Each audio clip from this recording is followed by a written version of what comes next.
Benissimo, buon pomeriggio e benvenuti a tutti. Sono Maria Paola Ceccato, dirigente scolastica in distacco presso l'USR Veneto e come moderatore di questo incontro porto i saluti della direzione generale e dell'ufficio secondo diretto dalla dottoressa Sergio, che ringrazio per la disponibilità.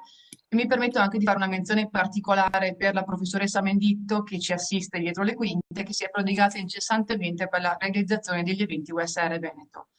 Ringrazio inoltre tutti i nostri relatori per aver accolto con entusiasmo l'invito a questo appuntamento che vede 6 scuole protagoniste.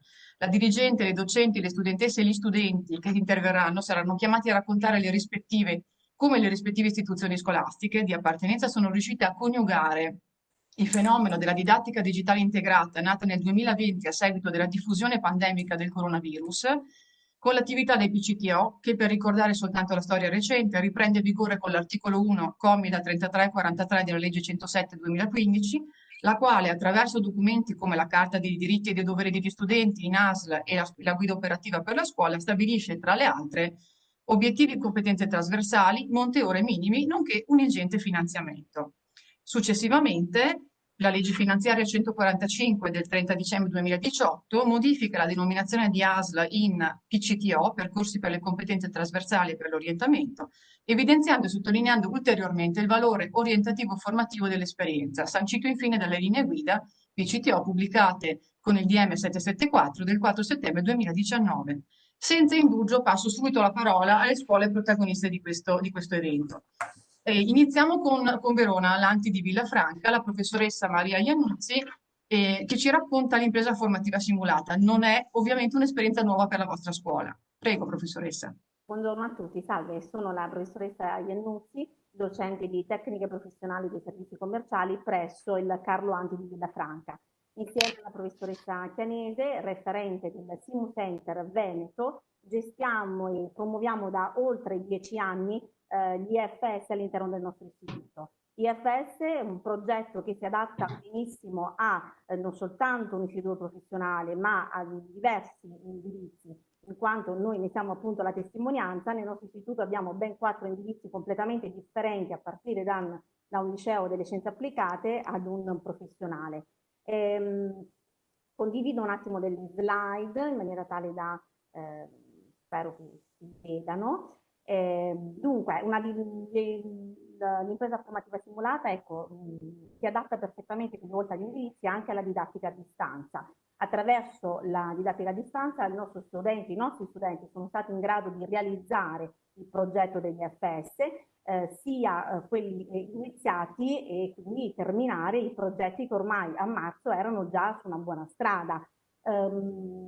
Diciamo che principalmente proprio perché gli FS utilizzano delle metodologie che come il computer learning o le prove soldi, che sono delle metodologie adatte, che si adattano tranquillamente alla didattica a distanza, ecco che le due attività sono state in grado di unirsi e quindi i nostri studenti hanno portato a termine i progetti già iniziati a marzo, già ormai iniziati a settembre, soprattutto per gli studenti di quinta che dovevano affrontare una maturità e presentare quindi il proprio percorso ormai a termine. E da dove iniziamo? Bene, gli FS hanno un percorso abbastanza complesso, molto lungo, partendo dal legame con il territorio, l'individuazione dell'azienda madrina e l'organizzazione aziendale. Tutto fatto a distanza. Sì, siamo riusciti a percorrere gli FS anche a distanza. Il legame con il territorio, grazie al supporto dei docenti, non solo tutor, ma di tutto il consiglio di classe, i nostri studenti sono riusciti comunque ad analizzare il territorio circostante, ad individuare un'azienda madrina anche a distanza, perché la difficoltà principale è stata sicuramente quello di mantenere un contatto con l'azienda madrina. Contatto si è mantenuto attraverso delle email, attraverso questionari che i nostri studenti hanno inviato alle aziende madrine e che le aziende madrine hanno ben accettato e quindi molte di loro sono rimaste in contatto con noi. Organizzazione aziendale, che è il punto fondamentale sicuramente per l'avvio degli FS, grazie ecco, anche qui a gruppi di lavoro sia la mattina attraverso le piattaforme istituzionali che usano tutte le scuole per la didattica a distanza, ma anche grazie a gruppi di lavoro fatti di pomeriggio dai nostri studenti e dai docenti, siamo riusciti poi a continuare l'attività ormai avviata. Punto fondamentale è stato sicuramente il simulatore Confau degli FS, che è un'ottima guida per i nostri studenti, quindi non soltanto per il docente, il tutor e per tutto il consiglio di classe, ma anche per i nostri studenti che attraverso proprio il simulatore vengono guidati per la realizzazione delle varie fasi. Quindi partendo dalla prima fase, che è quella più importante della sensibilizzazione, dell'orientamento, dove i nostri studenti si orientano e cercano di costruire, di esplorare il territorio circostante, ecco che il simulatore entra in gioco, offre ai nostri studenti un percorso da seguire e da strutturare passo dopo passo. Arrivare quindi alla cultura d'impresa, dove lo studente sviluppa l'ambiente economico circostante, comincia ad interagire con l'azienda e fa nascere la propria business idea, fino ad arrivare poi al business plan, dove si analizza effettivamente la fattibilità organizzativa, gestionale, economica, finanziaria dell'azienda e crea la propria startup. A distanza, sì, a distanza siamo riusciti, nonostante le difficoltà e la tempistica, a rimodulare un po' il nostro percorso. Grazie anche al Simu Center, che invito a consultare, il Simu Center Veneto, perché all'interno c'è tutto un settore, una parte che aiuta gli studenti fornendo proprio i modelli rappresentativi di un atto costitutivo, di uno statuto, di un organigramma, che può essere utile proprio anche durante questa fase della didattica a distanza per supportare i nostri studenti ed aiutarli al meglio. Tramite la piattaforma, ecco che loro caricano i documenti, quindi si responsabilizzano anche gli studenti per i compiti da svolgere, vedono le fasi da realizzare e caricano i documenti che hanno redatto insieme in gruppo oppure attraverso l'aiuto dei docenti e del proprio tutor. Alla fine in genere è un'attività che viene svolta al termine della quarta e della quinta, entrano proprio in gioco attraverso una vera e propria competizione virtuale con la vetrina online, dove i nostri studenti si mettono in gioco, realizzano effettivamente il loro prodotto, sempre ovviamente tutto virtuale, ma riescono a contrattare e ad attuare la vera e propria compravendita. Non dimentichiamoci poi che all'interno degli FS c'è una sezione importante che è quella del business game, dove i nostri studenti, tutte le classi in genere dei professionali ma anche dell'ITE hanno partecipato, entrano in competizione, possono riuscire a giocare, ecco, con un mercato chiuso concorrenziale e quindi entrare proprio in contatto vero e proprio con il mercato e con l'azienda. Ecco, io vi ringrazio per Grazie. l'attenzione e spero di essere stata di È aiuto. stata assolutamente esauriente, completa e ci ha dato un'ottima idea di come anche lo scorso anno questa impresa formativa simulata di cui voi siete maestri sicuramente è riuscita a trovare degli adattamenti che hanno consentito di Assolutamente, portare avanti tutto il progetto. Molto bene. Grazie, professoressa grazie a Iannuzzi. voi, grazie. Allora, passiamo al secondo invitato, Impresa in Azione, l'Istituto Luzzati di Mestre Venezia. Abbiamo la professoressa Lucia Oldrati con l'alunna Yasar Sedanur. Prego. Sì, buongiorno a tutti, grazie per l'opportunità appunto di esporre il nostro progetto di Impresa in Azione a una vetrina come Job Orienta. Noi abbiamo sempre partecipato a Job Orienta e noi parliamo del progetto Impresa in Azione. Il progetto Impresa in Azione viene condotto da me prevalentemente nella nostra scuola e da altri docenti anche dal 2007, quindi da molti anni, cioè è un progetto di autoimprenditorialità e noi abbiamo sempre realizzato un prodotto.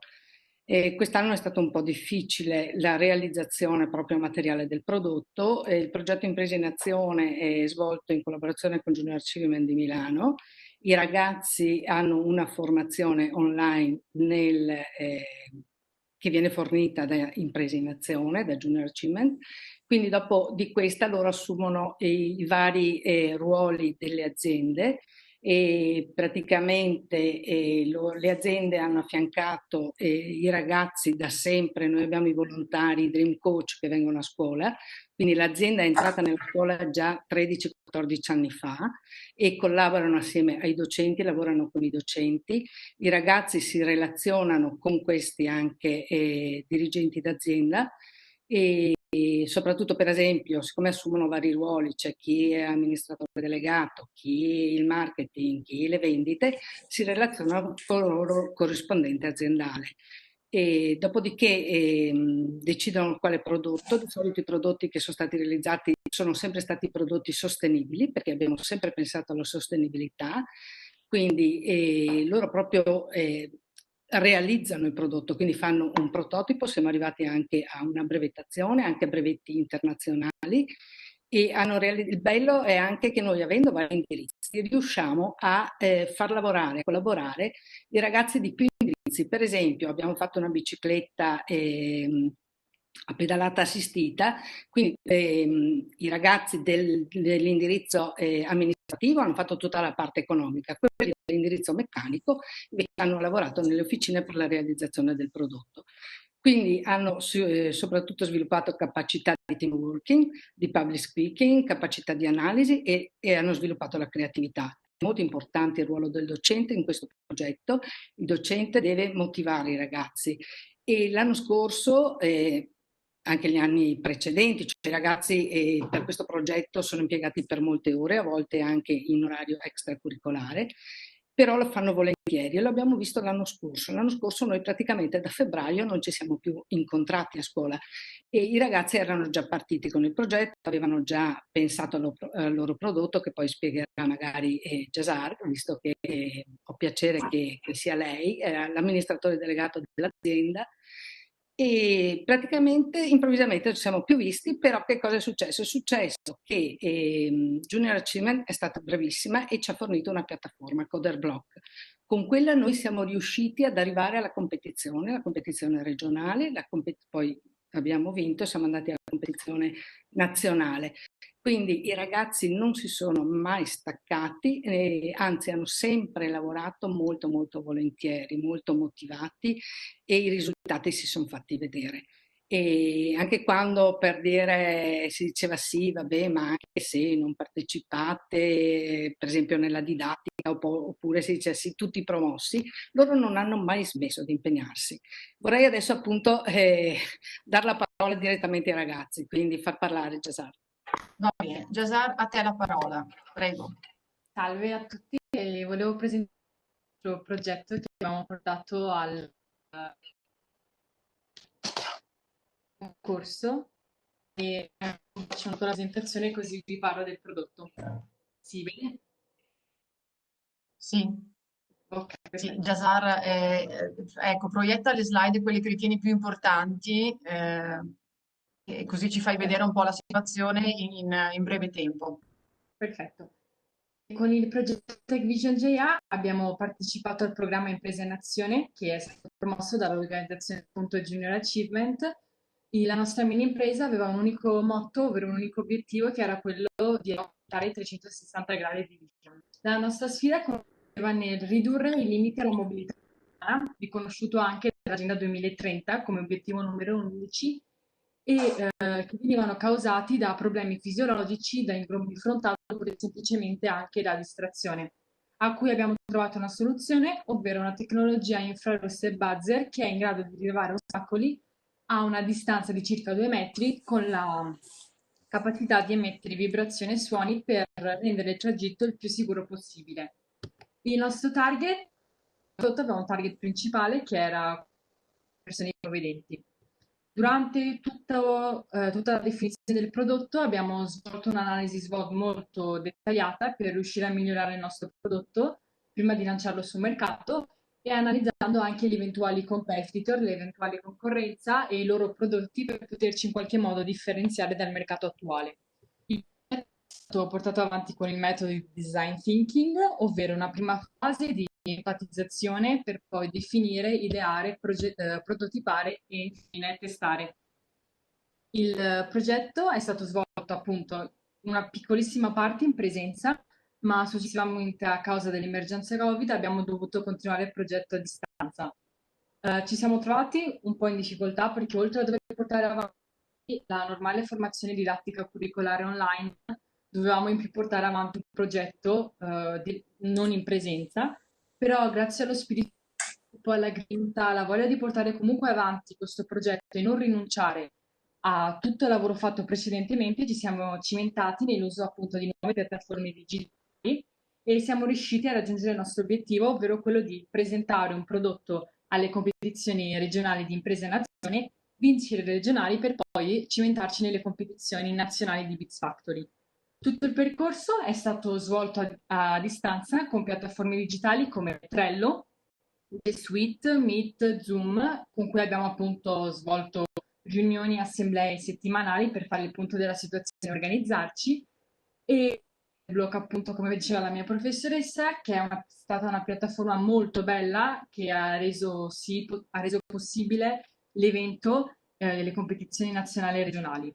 E tanti noi ragazzi, come sappiamo, siamo più smart, più abili nell'utilizzo della tecnologia, abbiamo avuto molte difficoltà, più che altro di orientamento, però nonostante ciò è stato veramente divertente utilizzare un nuovo metodo, non solo per svolgere la comune formazione didattica curricolare, unita anche magari allo svolgimento di progetti imprenditoriali come quelli di quest'anno. E appunto le capacità che abbiamo acquisito, le skills che abbiamo sviluppato sono moltissime, sono molteplici e cambiano soprattutto da persona a persona. E sono per esempio problem solving, autoimprenditorialità, autonomia organizzativa, comunicative digitali e anche magari di gestione, di leadership e di management. E inoltre siamo giunti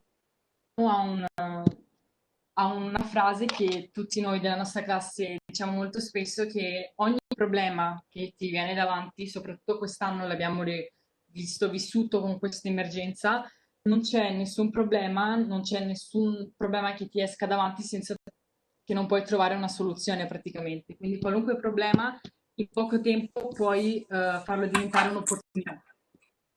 Benissimo. Io ti ringrazio, hai concluso con questo la tua relazione? Benissimo, ti ringrazio anche per l'ultimo spunto che ci hai dato, anche perché immagino che abbiate imparato tanto anche dal momento dello scorso anno, dalla pandemia, e di come arrangiare una sistemazione diversa, improvvisa, che nessuno aveva ovviamente preventivato, ma siete stati molto bravi e anche tenaci in questo. Grazie. Passiamo al terzo intervento, l'Istituto Planck di Villorba. Abbiamo la dirigente scolastica, dottoressa Manuela Poll, e lo studente Nicolas Darisi. Loro hanno affrontato con l'Università di Venezia, degli Studi di Venezia, una scuola estiva di algoritmi avanzati. Prego, a voi la parola. Grazie, buonasera a tutti. Io dirigo un istituto tecnico che ha 4 indirizzi e un liceo scientifico delle scienze applicate. E chiaramente non ultimo tra i problemi che ci si sono posti davanti con la pandemia è stato anche quello di dover bloccare i percorsi di PCTO e quindi con una difficoltà che poi si riverbera in quest'anno scolastico per gli studenti di classe quinta.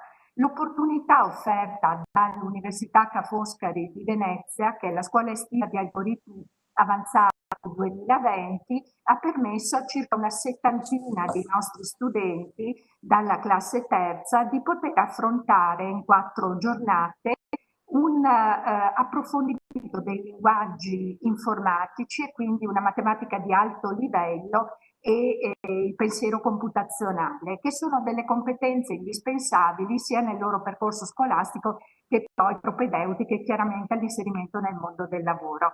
Io mi limito a dire che questo tipo di collaborazione, diciamo, dà l'idea di un sistema scolastico integrato, quindi scuola superiore in rapporto con l'università, in tempi di didattica digitale integrata, secondo noi fanno la differenza, anche una differenza di valore, perché mettono a disposizione degli studenti ma anche dei docenti. Voglio dire che ci sono stati anche dei docenti che hanno partecipato come studenti di questi corsi, mettono a disposizione, dicevo, delle formazioni molto elevate e sono efficaci perché mettono in rapporto tra loro ragazzi di provenienza molto diversa, quindi sviluppano anche soft skills al di là di quelle che sono quelle professionalizzanti e permettono anche di essere particolarmente attivi, quindi una vera didattica digitale integrata. Ovviamente intercetta le eccellenze, pertanto coloro che partecipano sono particolarmente appassionati e dediti proprio all'approfondimento, per cui diciamo l'offerta si sposa perfettamente con la domanda. E tutte queste esperienze hanno una possibilità di essere riconosciute come percorsi appunto trasversali per le competenze e andranno a costituire il requisito per la partecipazione agli esami di maturità. Quindi io approfitto anche di questa vetrina per ringraziare l'Università di Venezia, ma abbiamo collaborazione anche con altre università proprio per queste iniziative che in questi tempi sono diventate strategiche. Io ho con me uno studente di classe quarta, informatica, tecnico informatico, che si chiama Nicola Starisi, che porta direttamente la sua testimonianza. Grazie. Benissimo, grazie dirigente. Ascoltiamo Nicolas. Buonasera a tutti, innanzitutto mi presento, sono Darisi Nicolas e frequento la quarta superiore presso l'Istituto ITIS Max Planck e sono qui oggi per raccontarvi un po' quella che è l'esperienza, la mia esperienza per quanto riguarda le scuole estive tenuta con l'Università Ca' Foscari. Se dovessi pensare di riassumere un po' quella che è stata appunto la mia esperienza, potrei dire che è stata intensa, ma soprattutto molto arricchente. Dico intensa perché si è svolta mattina e pomeriggio per un'intera settimana, ma arricchente perché grazie a questo corso sono stato in grado di imparare molte cose che a scuola probabilmente non si ha il tempo di studiare o appunto di affrontare. La parte preferita della giornata era sicuramente il pomeriggio, perché qui venivamo divisi in gruppi ed era possibile appunto sviluppare codice e quindi risolvere i problemi che ci venivano spiegati durante la mattinata. E durante il pomeriggio sono migliorato molto, posso dire, perché appunto essendo io l'anno scorso un ragazzo di terza e quindi uno tra i più piccoli che potevano partecipare a questo corso, ho lavorato con ragazzi più grandi, i quali mi sono stati molto vicini e quindi ho avuto modo di poter vedere come i problemi possono essere risolti in modo diverso da quello che li vedevo io. Per quanto riguarda i professori invece si sono dimostrati sempre disponibili e rispondevano a tutte le nostre domande e essendo quindi una passione quella che per tutti noi è l'informatica, quelli che hanno partecipato a questo corso, si poteva apprendere dalle domande che ciascuno di noi poneva agli insegnanti e posso dire che il fatto che questo corso si sia tenuto online non è stato, non è stato un ostacolo perché non ci si annoiava mai. Per concludere, posso dire che questa è un'esperienza che consiglierei a tutti quanti, perché appunto mettersi in gioco e apprendere nuove competenze e conoscenze è sempre una delle cose più belle della vita. Vi ringrazio per l'attenzione e vi auguro un buon proseguimento. Grazie, grazie Nicolas e grazie di questa testimonianza e anche grazie di nuovo alla dirigente scolastica. Passerei al quarto invitato di oggi, l'Istituto Euganeo di Este, la professoressa Valeria Bolsonaro con la studentessa Irene Villan. Incontri informativi e laboratori per avvicinare alle STEM. Avete utilizzato un titolo, diciamo, ironico forse nel vostro progetto, ce lo direte voi. Sì, buon pomeriggio a tutti, io sono Valeria Bolsonaro, docente di informatica presso l'Istituto Euganeo di Este, provincia di Padova.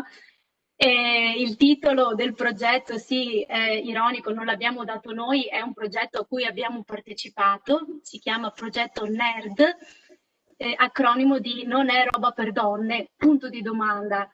È un progetto che nasce dalla collaborazione dell'Università degli Studi di Padova e IBM E l'idea di fondo è quella di diffondere la passione per l'informatica anche tra le studentesse del triennio che tendenzialmente tendono a non voler intraprendere percorsi di studio universitari nell'ambito delle discipline STEM, quindi scienze, tecnologia, ingegneria e matematica.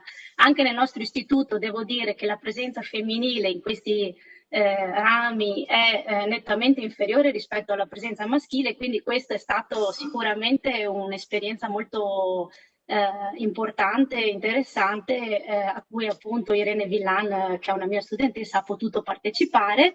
E adesso passerò la parola a lei, ma ci tenevo a dire che in parallelo a questo la nostra scuola si è mossa anche nel territorio e avendo già rapporti con altre aziende insomma, del territorio abbiamo potuto in parallelo attivare dei percorsi di PCTO anche in modalità smart working, perché ovviamente come informatici ci piace vincere facile e direi che nel male questa pandemia ha portato anche un'opportunità di sviluppare tutte quelle che sono le soft skill richieste al giorno d'oggi dal mondo del lavoro, quindi la capacità di essere flessibili, di usare degli strumenti anche diversi da quelli che si è sempre usati, di potersi confrontare anche a distanza e quindi sicuramente alcuni studenti insomma, hanno potuto partecipare a esperienze di questo tipo ed è stato veramente formativo per loro. Ecco.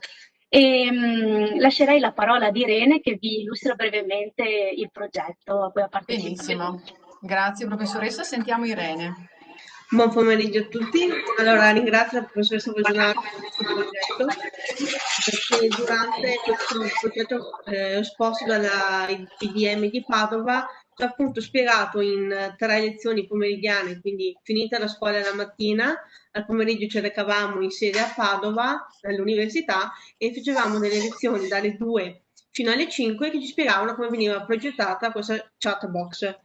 La chat box consiste nella creazione di un assistente virtuale, quindi noi siamo riusciti a creare questo progetto che noi ci siamo basati sulla creazione di una chat box per turisti e il turista faceva le domande, determinate domande su bar, ristoranti, anche zone culturali e la chat gli rispondeva l'indirizzo, a che ora erano aperti, costi, qualunque informazione era interessata appunto per il turista. Non è stato facile organizzare perché eravamo 3 ragazze non della sede dell'istituto nostro, ma ci siamo trovate fuori. Una era di Padova e l'altra era dei dintorni. Non ci conoscevamo prima e abbiamo appunto instaurato questo buon rapporto e decidevamo attraverso finita scuola, quindi a seconda anche dei nostri turni di studio, a che ora eravamo disponibili e quindi vedevamo quando trovarci e soprattutto si veniva usate appunto dopo causa pandemia, usavamo solo piattaforme Zoom perché non ci potevamo trovare, non si poteva andare in giro, però come esperienza è stata fantastica perché a parte che ti medesimi subito nel mondo del lavoro, perché comunque non puoi andare sempre in sede e infatti finito questo stage qua ci è stato proposto a noi gruppo di partecipare a 3 giorni sempre online perché non si poteva appunto andare in sede IBM e ci hanno spiegato come funziona lì, quali sono la loro struttura di lavoro, qual è il loro lavoro e c'hanno anche alcune ragazze che lavorano tuttora lì, ci hanno spiegato il loro compito, perché hanno partecipato, perché lavorano in IBM e qual è il loro ruolo. Benissimo, Irene, hai terminato la tua esposizione, sì? Sì? Ok, ti ringrazio intanto per la tua testimonianza e sei stata molto chiara. Ringrazio anche la professoressa Bolsonaro per la sua presentazione e passiamo al quinto invitato, quinto ospite, il Liceo da Ponte di Bassano del Grappa con la professoressa Lipiello e gli studenti Giovanni Mocellini e Ambra Caron che ci raccontano un'esperienza sulle orme di Galileo, direi, con l'Università degli Studi di Padova. Prego. Buonasera a tutti, parlo a nome del Liceo Scientifico Jacopo da Ponte di Bassano del Grappa E come prima cosa porto i saluti della dirigente, la professoressa Marilena Valle, che ringrazia dell'invito e della possibilità di partecipare. Il liceo ha visto nei PCTO un'occasione per valorizzare in modo concreto le passioni degli studenti e dare loro delle opportunità al fine di operare delle scelte consapevoli per il loro futuro. La scelta universitaria, sappiamo, è una scelta importante e allo stesso tempo difficile, oggi più ancora che in passato. Alcuni dei percorsi attivati sono stati possibili grazie al prezioso supporto delle università, come l'Università di Padova, e di enti di ricerca quali l'INFN o l'INAF. Alcuni hanno visto coinvolte classi intere, come ad esempio il progetto Radiolab dell'INFN sullo studio della radioattività ambientale. Altri invece sono stati scelti da qualche studente in risposta al desiderio di arricchire il proprio percorso formativo.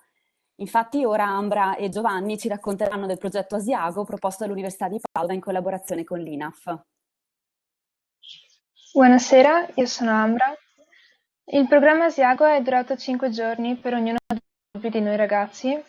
La nostra giornata tipo era scandita dalle lezioni teoriche mattutine e pomeridiane e dalle serate osservative, tempo permettendo. Abbiamo avuto la possibilità sia di fare spettroscopia col telescopio Galileo che fotometria col telescopio Schmidt e ciò ci ha dato la possibilità di vedere la vera attività svolta all'osservatorio. Per esempio potete vedere 2 immagini della cometa C2020 F3 che abbiamo osservato, una delle quali è in tricromia e c'è anche uno spettro della stessa cometa. Buonasera, sono Giovanni. La varietà e diversificazione delle lezioni proposte ci hanno offerto uno scorcio non solo sull'astronomia, ma anche sulla ricerca scientifica in senso lato, sul processo che porta ad una scoperta e sulla storia della filosofia e della scienza. E questo ci ha permesso di ragionare e confrontarci riguardo all'osservazione del cielo da punti di vista diversissimi, dalla spiegazione fisica dei fenomeni all'analisi letteraria dei testi di Galileo Galilei approfondita da una nostra compagna. E il carattere trasversale è stato, secondo me, un punto di forza del progetto perché mi ha aiutato ad orientarmi meglio, capendo quale approccio alla scienza o al sapere in generale fa più per me e sicuramente ciò condizionerà le mie scelte future. Nel complesso ho aggiunto questa esperienza al mio bagaglio personale e ciò che forse mi rimane fortemente impressa, oltre allo stupore, è la consapevolezza del processo scientifico della conoscenza, consapevolezza che prima davo per scontato erroneamente. Lo stage è stato anche un'occasione per valorizzare i nostri interessi. Per esempio un ragazzo ci ha mostrato come modificare delle immagini fotografate personalmente con un telescopio e inoltre con le presentazioni con le quali abbiamo concluso il nostro percorso abbiamo potuto fare delle ricerche su un argomento scelto. Si potevano fare a gruppi e ci ha migliorato le nostre competenze di lavoro in squadra e con l'esposizione abbiamo acquisito anche una migliore comunicazione scientifica. Durante le varie lezioni ed osservazioni ci siamo dovuti rapportare con realtà diverse da quella della nostra classe ed abbiamo appreso capacità di analisi dei dati osservati. Parlando di orientamento, il percorso ci è stato utile anche per capire se questo sia effettivamente un campo nel quale ci interesserebbe un giorno lavorare. Se dovessi riassumere Asiago con una parola sarebbe esperienza, perché è stata sia un'esperienza personale che un'occasione per fare esperienza sul campo. Io userei la parola curiosità come capacità di prendersi cura delle cose nuove che si incontrano, come tensione e vita vissuta coltivando, come presidio di crescita e di cambiamento. Benissimo, ragazzi, avete terminato? Sì. Sì. Qualcuno di voi due ha in mente di iscriversi a fisica o astrofisica dopo questa esperienza? Diciamo che è una strada che sto prendendo seriamente in considerazione. Che stai valutando, benissimo, benissimo, grazie. E anche Giovanni? Per me è stata un'esperienza per capire che forse astronomia non è la strada giusta e sto considerando invece di avvicinarmi all'astronomia da fisica e poi astrofisica. Da fisica a astrofisica, sì, ok, perfetto. Benissimo, grazie ragazzi per la vostra testimonianza. Io passerei alla successiva testimonianza, invece invitato, che è il laboratorio sulle competenze digitali, un progetto con Union Camere, fatto dall'Istituto Superiore Nightingale di Castelfranco Veneto. Abbiamo con noi la professoressa Visintin Roberta, e l'alunna Sara Giacomazzo, che ci racconteranno la loro esperienza con Unioncamere. Prego. Buonasera, buonasera da Castelfranco. Io vi parlo di questo progetto che ha coinvolto l'anno scorso e quest'anno 2 classi del liceo economico-sociale. È un progetto che ci ha proposto appunto la commercio col professor Caligari, che ci ha sempre supportato, un progetto molto diverso da quelli che finora abbiamo sentito, perché riguardava soprattutto i bisogni degli anziani del territorio di Castelfranco. Era un'indagine sociologica per analizzare quali erano le esigenze dei nostri anziani e soprattutto come il digitale, come le strumentazioni tecnologiche potessero venire incontro ai nostri anziani. Quindi immaginate un progetto che intendeva portare i ragazzi a cercare sul territorio, quindi i ragazzi sono andati a fare delle interviste agli anziani per conoscere la loro realtà, le loro condizioni abitative, familiari e soprattutto quali potessero essere i bisogni che un cellulare, WhatsApp, il computer, la telemedicina, tutti questi strumenti avrebbero potuto aiutare. Immaginate il 20 febbraio quando tutto si è bloccato. Quindi i nostri ragazzi erano nelle varie sedi delle associazioni a parlare con gli anziani, dopodiché improvvisamente si è bloccato tutto. Ed erano ragazzi che andavano a parlare agli anziani di che cosa? Proprio del cellulare, del tablet, di quegli strumenti che poi sono diventati per necessità essenziali per i nostri anziani. Quindi è stata un'esperienza, l'inclusione è stata anche piuttosto drammatica e traumatica per i nostri ragazzi e per gli anziani, perché si era creato anche un bel rapporto intergenerazionale. Infatti il progetto ha questo nome, il digitale, un possibile ponte tra le generazioni. Però al di là dell'interruzione brusca, la volontà dei nostri studenti e anche degli anziani di continuare, no, i rapporti con il progetto ci ha permesso a settembre di raccogliere i dati questionario, di elaborarli e poi attraverso un webinar di presentarli a tutte le associazioni. È un progetto che avrà anche un suo seguito, perché le associazioni del nostro territorio, gli anziani stessi, hanno chiesto che questa collaborazione intergenerazionale continui. Quindi si è creato un legame, anche un legame fatto anche di affettività, di dialogo, che la pandemia non ha interrotto. Ma adesso lascio lo spazio a Sara Giacomazzi, studentessa della quarta liceo economico sociale, che ci illustrerà brevemente il progetto nelle sue fasi. Vai Sara. Grazie. Condividi. Ok, allora, sì. Ok.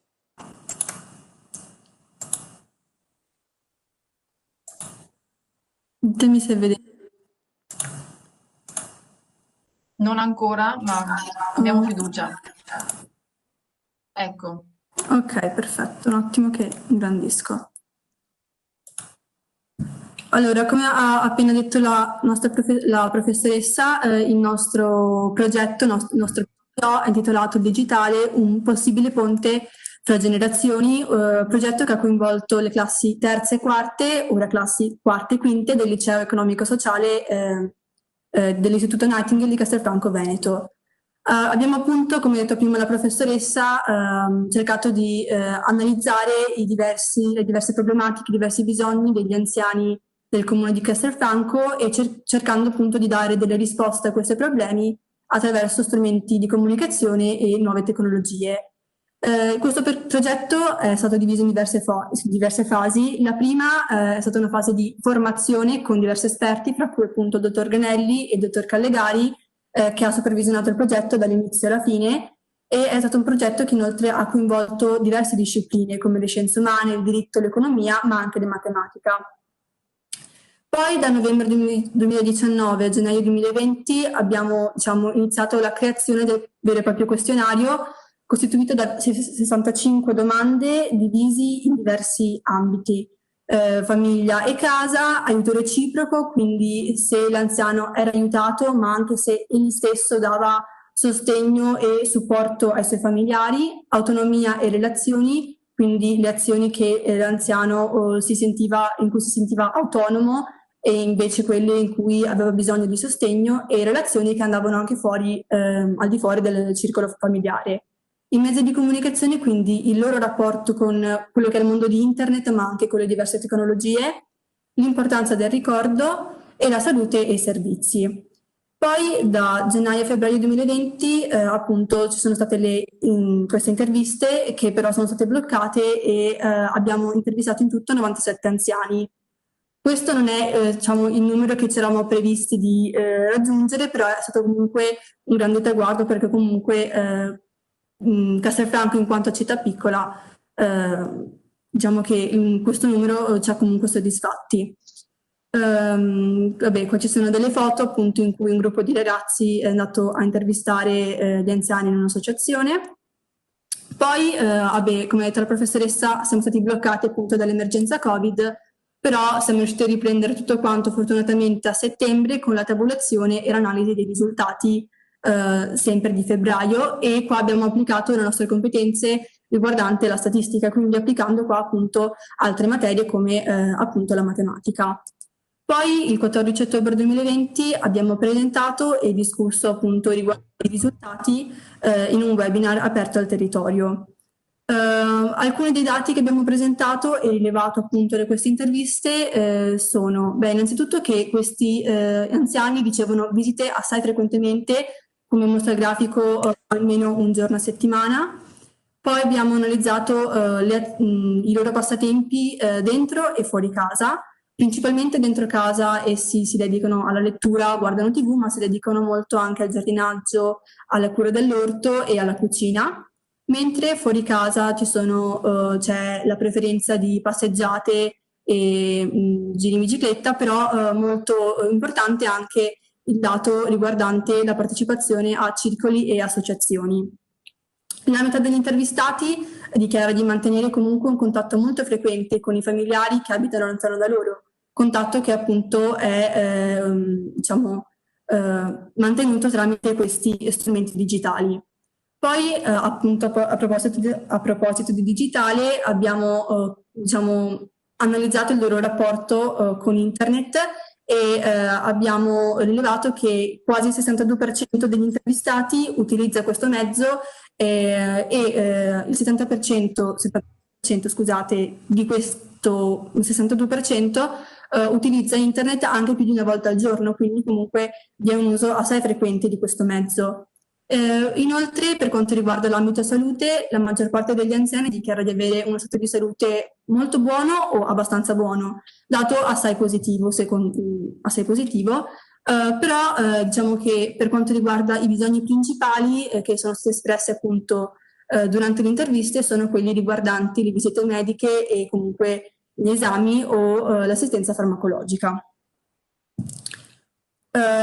Con questo progetto abbiamo imparato molto a lavorare come gruppo, quindi a dare maggiore importanza al lavoro di equipe, quindi di squadra, in cui ognuno deve prendersi le proprie responsabilità, ma anche collaborare insieme agli altri per il raggiungimento appunto di questo obiettivo. Grazie Sara. Benissimo, grazie Sara. Professoressa, devi concludere o abbiamo... No. Bene, ha detto tutto. Benissimo. Allora, intanto io vi ringrazio tutti, siamo stati bravissimi nei tempi giusti. Visto che ci avanza un po' di tempo, io farei una domanda agli studenti. Prendetela così un po' come una provocazione un po' ironica. Io credo che gli studenti molto sommariamente, molto semplicisticamente li dividerei in due gruppi. Quelli che quando arrivano a scuola hanno il passo da tartaruga e alla fine della campanella ultima si volatilizzano col teletrasporto, e quelli invece come voi, perché ci avete raccontato tutti che è stato un impegno, una fatica, un tempo aggiuntivo quello che voi avete dedicato alle vostre attività. Però l'avete fatto e avete anche raccontato quanto siete stati soddisfatti di queste iniziative. O sbaglio su questo? Ecco, direi così, vi chiamo un po' in ordine così come avete parlato. Sara Giacomazzo, una battuta su questo. Il tuo impegno, il sacrificio che ci hai messo ha dato risultati, sei contenta? Sì, sono molto contenta anche perché diciamo che come ultimo ricordo prima dell'avvio della pandemia appunto l'aver intervistato, comunque aver potuto interagire con appunto persone di una generazione diversa senza l'ansia, comunque senza questa angoscia che è diciamo cominciata con l'avvento di questa pandemia, quindi ho un ricordo molto, diciamo, pacifico e felice, diciamo. Va bene, va bene. Allora, Ambra, il sacrificio ne valsa la pena di farlo, di dedicare più tempo e ridurre il tuo tempo libero a vantaggio di questo? Sì, assolutamente. Sono molto contenta dell'esperienza che ho fatto perché è comunque un ambito che mi interessa molto e avere la possibilità di vedere proprio, anche se a distanza, come si lavora là e poter approfondire anche argomenti relativi mi è piaciuto molto. Ti è Mi ha piaciuto aiutato molto molto? a capire cosa mi piacerebbe fare. Benissimo. Giovanni, Beh, sì, assolutamente, anche perché ha stimolato molto, appunto, avevo usato la parola curiosità, mi ha stimolato molto immergermi in un mondo differente anche della ricerca, eccetera, che è un mondo che mi piacerebbe conoscere anche in futuro. E è un peccato essere stati costretti, insomma, alla modalità a distanza, ma diversamente non si poteva fare, quindi certo, recupereremo. certo. Irene, No, sono stata molto felice di questa esperienza perché comunque le prime 3 lezioni sono state fatte di persona e non averlo fatto online, secondo me, ci si rende conto anche dell'entusiasmo anche delle altre persone che hanno partecipato, della voglia di fare, e rispetto all'online che comunque sei davanti a uno schermo è totalmente un'altra cosa. certo, certo. Bene, grazie. Nicolas, Sì, sono stato contento di aver potuto... Nicolas, puoi mostrarti per intero adesso, sai? Ok. Grazie. E dicevo che sono stato molto contento perché ho visto appunto questo corso come un'occasione per poter migliorare su quella che è la mia passione, che è appunto l'informatica. E posso dire soprattutto che a me sinceramente non ha pesato farlo online perché dovevo fare programmi, comunque lavorare sempre con il computer, quindi alla fine a me non è pesato più di tanto farlo online, quindi anzi mi sono anche divertito. Bene, importante. Bene, e abbiamo Sedanur, Yasar, anzi il nome. Bellissima, una bellissima esperienza, ma soprattutto vedere anche che come classe, non parlo solo a nome mio perché comunque siamo stati in 24 studenti che hanno lavorato su questo progetto e vedere che comunque anche appunto quelle persone che lei dice che non vedono l'ora che finisca la lezione per andarsene a casa, come si sono comunque concentrati, hanno dato di tutto, anche se in piccolo, cioè quello che riuscivano a fare l'hanno fatto e vedere che comunque sono cambiati tantissimo. Ah, quindi tu hai visto una metamorfosi anche dei tuoi compagni, quelli che mediamente abbandonavano la scuola con grande rapidità, e li hai visti impegnarsi invece in questo. Tanto, E secondo te tantissimo. perché? Secondo te perché? Perché allora all'inizio questo progetto erano tipo, ma noi che ne sappiamo di questi progetti di imprenditorialità? Cioè, per dire, le solite frasi che dicono i ragazzi quando gli dai, gli proponi qualcosa da fare. Ma piano piano, magari 2 o 3 persone che dicevano sì, dai, proviamo, ma magari ce la facciamo. Ma anche vada, ci abbiamo provato. Ma vedere che piano piano sì, che gli dici dai, dai, fai anche tu qualcosa, e vedere che comunque iniziano a dire sì, dai, vedo che qualcosa riusciamo a fare, e vedere l'entusiasmo e vedere che comunque dopo un certo punto dicono guarda che anch'io sono capace di fare determinate cose e vedere la soddisfazione che hanno avuto e magari che non sono sempre quei 3 studenti della classe che fanno le cose, è stato veramente bello. Bene, Yasara, mi dai lo spunto per un'altra domanda e torno indietro con il giro degli studenti. Ha avuto un valore orientativo per te questa esperienza? Ti ha aiutato a capire cosa vuoi fare da grande o cosa non vuoi fare da grande, perché c'è anche questo come orientamento. Diciamo sì e no, perché sono comunque indecisa su quello che, sul percorso universitario che voglio scegliere, però comunque mi ha fatto capire, ad esempio, su un'indagine statistica, appunto, quanto lavoro c'è dietro, anche sull'aspetto matematico e appunto questa parte che mi ha un po', diciamo, mi porta più sul no, però aver appunto interagito, aver avuto le possibilità di parlare con persone che hanno esperienze diverse dalle mie, è stata questa, diciamo, più la parte che mi ha incuriosito e che mi ha invogliato a fare e portare avanti questo progetto. Benissimo. Allora, tu eri Sara, giusto? Sì, che non mi sbagli. Giovanni e Ambra, voi ce l'avete già anticipato prima, infatti mi avete un po' solleticato l'idea, no? Perché avete detto che è stato comunque un'esperienza orientativa. Dite una parola anche su questo? Sì, è stata molto orientativa. Io, se devo essere sincera, prima di farla avevo un po' di paura a scegliere questo percorso universitario perché pensavo sarebbe stato un po' troppo impegnativo. Invece vedere cosa si fa, conoscere anche altre persone che hanno questo interesse, diciamo che mi ha ancora più invogliato a mettermi in gioco. Grazie. E Giovanni, che hai già detto che sei puntato, diciamo, stai mirando all'astrofisica, no? Passando dalla fisica, appunto. Diciamo sì, che per me l'orientamento è un punto debole, nel senso che sono veramente ancora molto confuso. Comunque, nell'aspetto fisica o astronomia, questa esperienza mi ha aiutato. Unica cosa che volevo dire, collegandomi a ciò che diceva prima Yasar, penso che il fatto di fare scuola in maniera differente coinvolga gli studenti, portando insomma a galla tutte le potenzialità. Quindi anche il coinvolgimento di quelli che di solito sono sempre ai margini, con un modo diverso di fare scuola siamo riusciti a catturare l'attenzione anche di questi studenti. Molto bene, grazie. Dunque abbiamo Irene. Beh, io sono ancora confusa, però questa esperienza sì, mi ha mostrato un campo che ho io appunto nell'informatica, però ho anche altre tantissime scelte, quindi bisogna valutarne anche altre. Ma in che classe sei tu adesso? Quinta. Quinta, vabbè, insomma, hai l'anno per riorientarti. Va bene, bene. Intanto in bocca al lupo. Grazie. Nicolas, Sì, diciamo che io volevo già intraprendere questo tipo di percorso e questa esperienza è stata utile perché ha confermato l'idea di appunto intraprendere questo tipo di percorso, quindi in ambito informatico. bene, perfetto. E ultima, Yasar.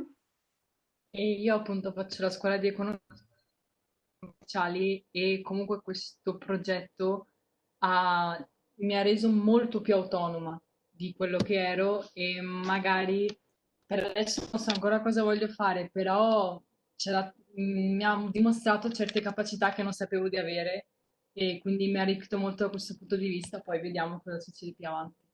Va bene, allora io intanto ringrazio tutti, professoresse, dirigente scolastica, studentesse e studenti e auguro a tutti gli studenti in bocca al lupo per il loro futuro. Richiamiamo all'attenzione del pubblico le scuole che sono state coinvolte, l'impresa formativa simulata il Carlo Anti di Villafranca, professoressa Iannuzzi Maria, impresa in azione l'Istituto Luzzati di Mestre con la professoressa Oldrati e l'alunna Sedano Riasar, e l'Istituto Planck di Villorba con la scuola estiva di algoritmi avanzati insieme all'Università di Venezia, professoressa dirigente Emanuela Poll e studente Nicola Starisi, incontri informativi e laboratori per avvicinare alle STEM le studentesse con l'Università degli Studi di Padova, l'Istituto Euganeo di Este, professoressa Bolsonaro, la studentessa Irene Villan, Università degli Studi di Padova insieme al liceo Jacopo da Ponte di Bassano del Grappa, professoressa Lipiello con gli studenti Giovanni Moscellini e Ambra Caron, uno studio Asiago School for Young Astronomers, non vado oltre con il mio inglese, e laboratori sulle competenze digitali con Union Camera, Istituto Nightingale di